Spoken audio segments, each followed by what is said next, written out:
All right, today we're digging into a new report from the AI company Anthropic that gives us a pretty surprising look at a huge question.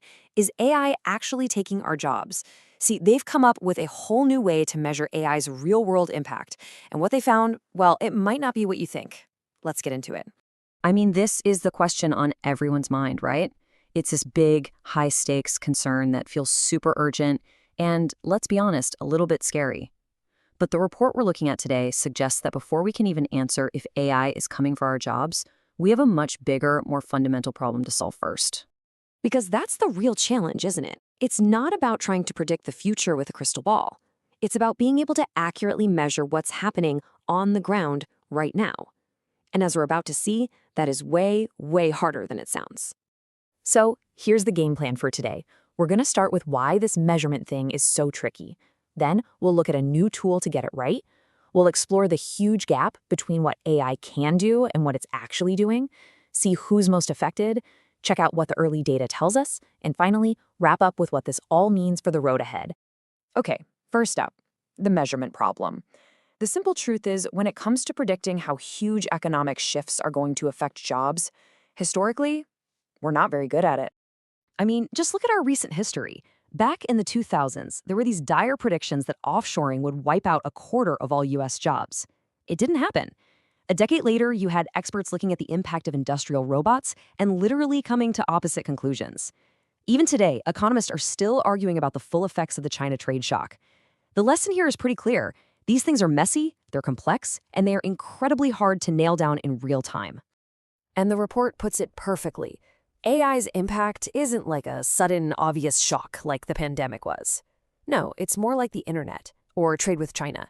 It's this slow, creeping change that gets all tangled up with every other force shaping the economy. So to see it clearly, you need a much, much better tool. And that brings us to the solution this new research proposes.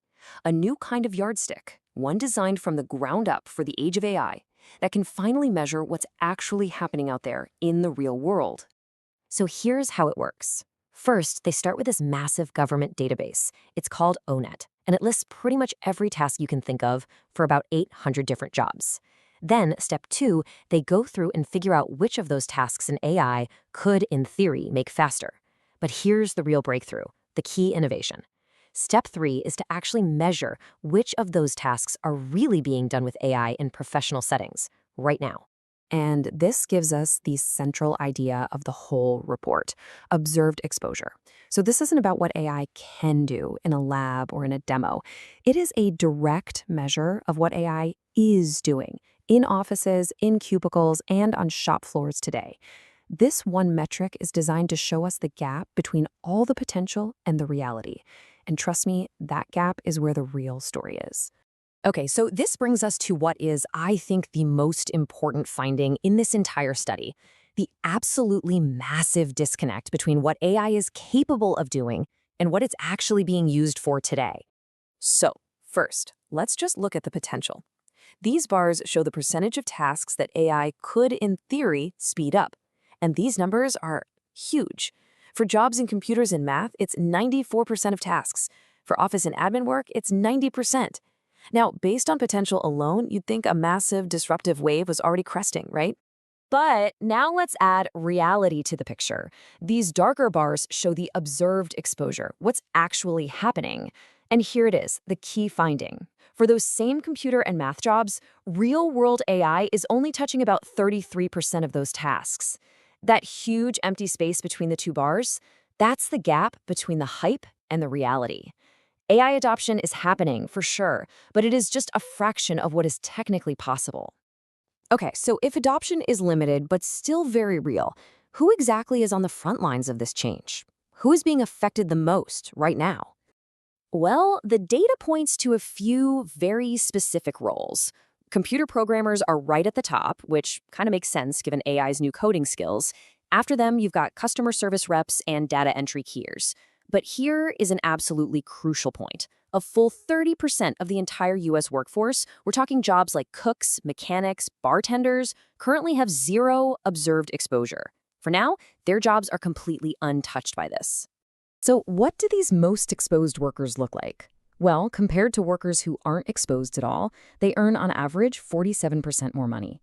They're 4 times more likely to have a graduate degree, and interestingly, they're also more likely to be female and twice as likely to be Asian. This paints a really different picture from past automation waves that mostly hit blue-collar manufacturing jobs. So, now that we have this much sharper, more accurate way of measuring AI exposure, what are the first signals we're actually seeing in the labor market data itself? And this is where things get really interesting. The data shows that since late 2022, when all these generative AI tools really hit the mainstream, there has been no systematic increase in unemployment for people in the most exposed jobs. So, for now at least, the data is not showing widespread job losses. But, and this is a big but, there's a critical catch, a really important nuance. When the researchers sliced the data by age, a totally different story started to emerge. For workers over 25, things look pretty stable. But for young workers, the ones aged 22 to 25 just entering the job market, there's some real evidence that hiring for these AI-exposed roles has started to slow down. And they can actually put a number on it. For young people in that 22 to 25 age bracket, the rate of finding a new job in one of these highly exposed fields has dropped by 14%. So think about that. The key insight here might not be that people are getting fired because of AI. It might be that fewer young people are getting hired into these roles in the first place. So what's the big takeaway from all of this? Well, the report is very clear that this isn't the final answer. This is the start of a new conversation, a new way of seeing what's happening. See, the real power of this observed exposure idea isn't just the snapshot it gives us today. It's that it creates a brand new barometer for the future. For the first time, we have a tool we can use to track, month by month, how the reality of AI adoption is catching up to its potential. It finally gives us a real way to separate the actual economic signal from all the noise and all the hype. And that really leaves us with one final big question. This new framework gives us a much clearer view of AI's impact as it's happening. But as we watch that real-world use grow and accelerate, are we, as a society, as workers, as companies, really prepared for what this new, more accurate barometer might start to tell us next?